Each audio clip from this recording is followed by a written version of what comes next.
എൻ്റെ പേര് എലിസബത്ത് ജീന. ഞാൻ കൊച്ചിയിൽ നിന്ന് വരുന്നു. ഇത് എൻ്റെ മകൾ, ഇത് അപ്പച്ചൻ, ഇത് അമ്മച്ചി. ആദ്യമായിട്ട് ഉടമ്പടി എടുത്തത് 10/10/2024 പരിശുദ്ധ അമ്മയ്ക്കും തിരുക്കുമാരനും എന്നെയും എൻ്റെ കുടുംബത്തെയും പ്രത്യക്ഷീകരണത്തിൻ്റെ സാക്ഷിയായിട്ട് ഇവിടെ നിർത്തിയതിന് 1000 നന്ദി പറയുന്നു. എനിക്ക് ആദ്യമായിട്ട് ലഭിച്ചതൊരു രോഗസൗഖ്യമാണ്. എനിക്ക് ഓസ്റ്റിയോ ആർത്രൈറ്റിസിൻ്റെ പ്രോബ്ലം ഉണ്ടായിരുന്നു. 2 വർഷമായിട്ടുള്ളതായിരുന്നു. 2022 സ്റ്റാർട്ടായതായിരുന്നു.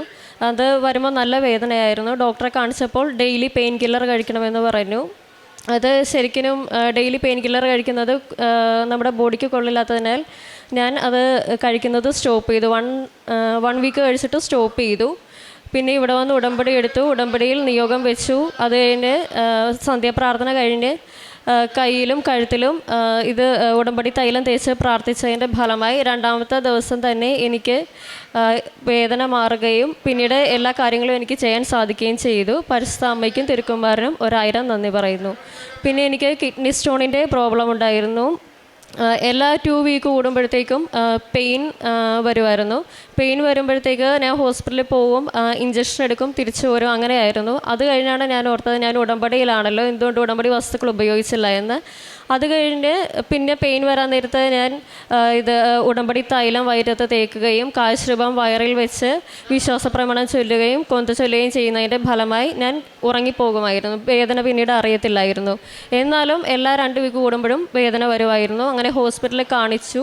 USG ചെയ്തപ്പോൾ കിഡ്നി സ്റ്റോൺ ഉണ്ടെന്ന് പറഞ്ഞു. അവർ CT റിക്വസ്റ്റ് ചെയ്തു. CT ചെയ്തപ്പോഴത്തേക്ക് കിഡ്നി സ്റ്റോണും ഉണ്ട്, 2 കിഡ്നിക്കും വീക്കവും ഉണ്ട്, സർജറി ചെയ്യണമെന്ന് പറഞ്ഞു. ഞങ്ങൾ പിന്നീട് ഹോസ്പിറ്റലിൽ അഡ്മിറ്റായി. ഹോസ്പിറ്റലിൽ ചെന്നു. സർജറിക്ക് വേണ്ട എല്ലാ ടെസ്റ്റുകളും ചെയ്തു. ഫ്രീ ആയിട്ടുള്ള എല്ലാ ടെസ്റ്റുകളും, എക്സ്റേ, ECG, ബ്ലഡ് ടെസ്റ്റ് എല്ലാം ചെയ്തു.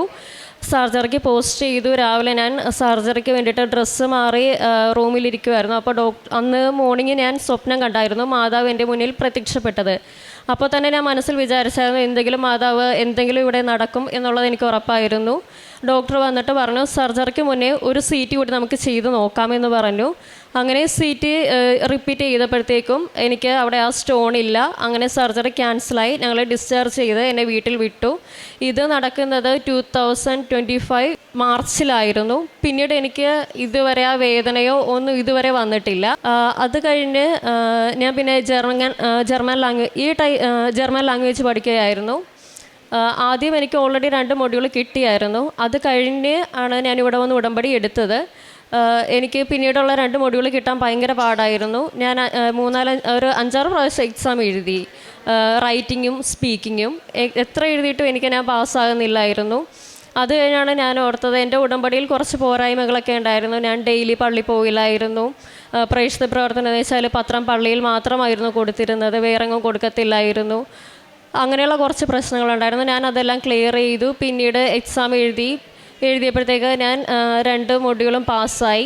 അത് കഴിഞ്ഞ് പിന്നെ നല്ലൊരു ഏജൻസിയെ കണ്ടെത്തുക എന്നതായിരുന്നു എൻ്റെ ഒരു കടമ്പ.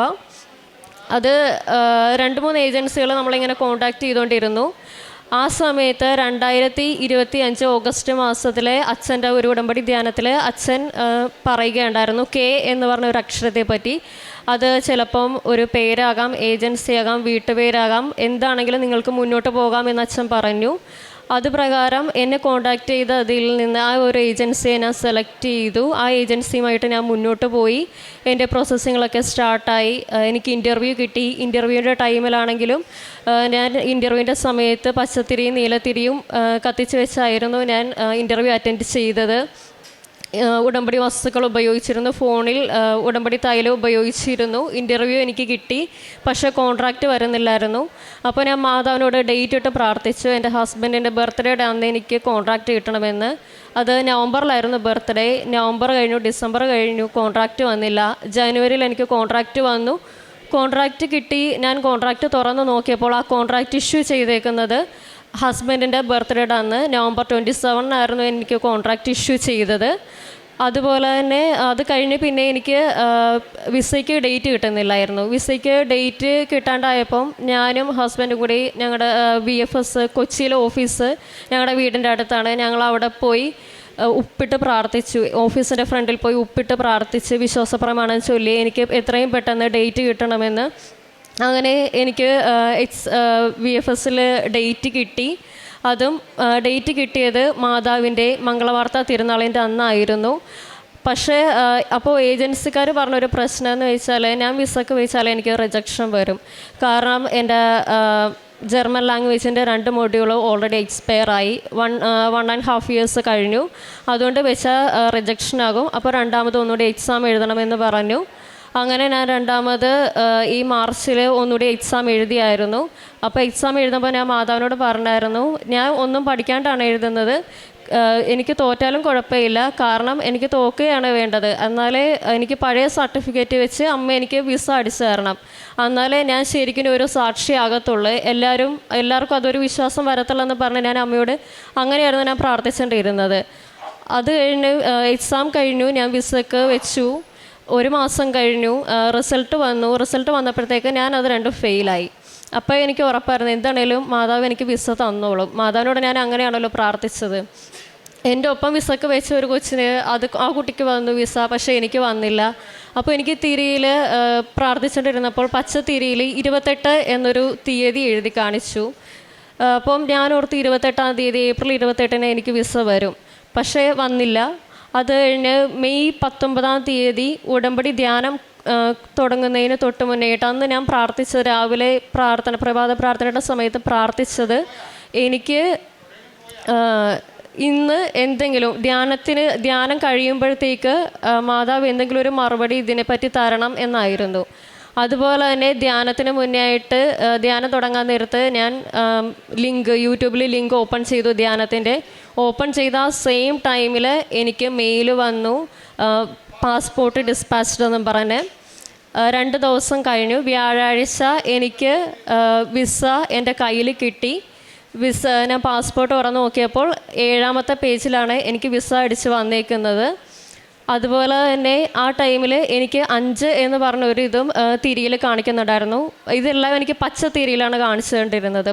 അപ്പോൾ 5 എന്താണെന്ന് ഇങ്ങനെ ആലോചിച്ചിരുന്നു. ആ സമയത്താണ് ഞാൻ എൻ്റെ ഉടമ്പടി 5ാമത്തെ ഉടമ്പടി തീരുന്ന ദിവസമായിരുന്നു മെയ് 21. അന്നാണ് എനിക്ക് വിസ എൻ്റെ കയ്യിൽ കിട്ടിയ ദിവസം. അന്ന് എൻ്റെ ഉടമ്പടി തീരുന്നതായിരുന്നു 5ാമത്തെ.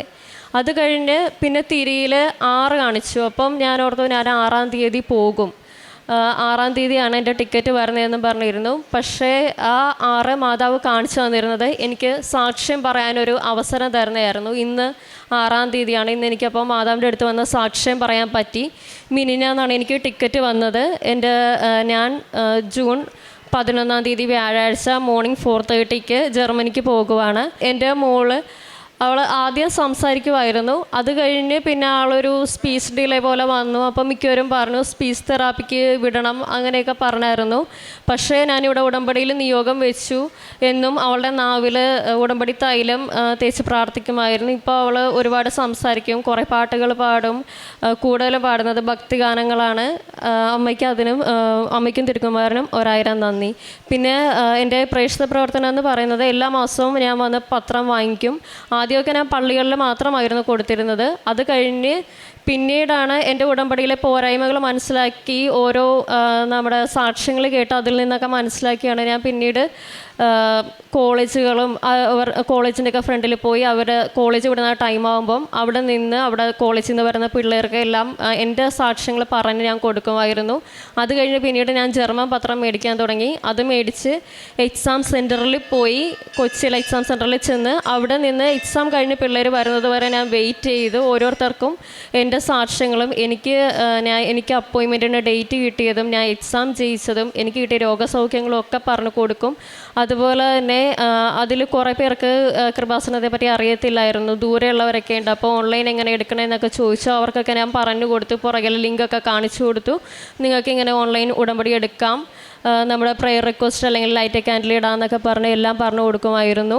പിന്നെ ഞാൻ എൻ്റെ ആത്മീയമായിട്ട് ഞാൻ ഡെയിലി പള്ളിയിൽ പോകും. പിന്നെ 2 ആഴ്ച കൂടുമ്പോൾ കുമ്പസാരിക്കും. ആദ്യം ഉടമ്പടി എടുത്ത ആദ്യ സമയത്ത് ഞാൻ ഡെയിലി പള്ളിയിൽ പോകുമായിരുന്നു. അത് കഴിഞ്ഞ് പിന്നെ എനിക്കൊരു ബ്രേക്ക് വന്നു.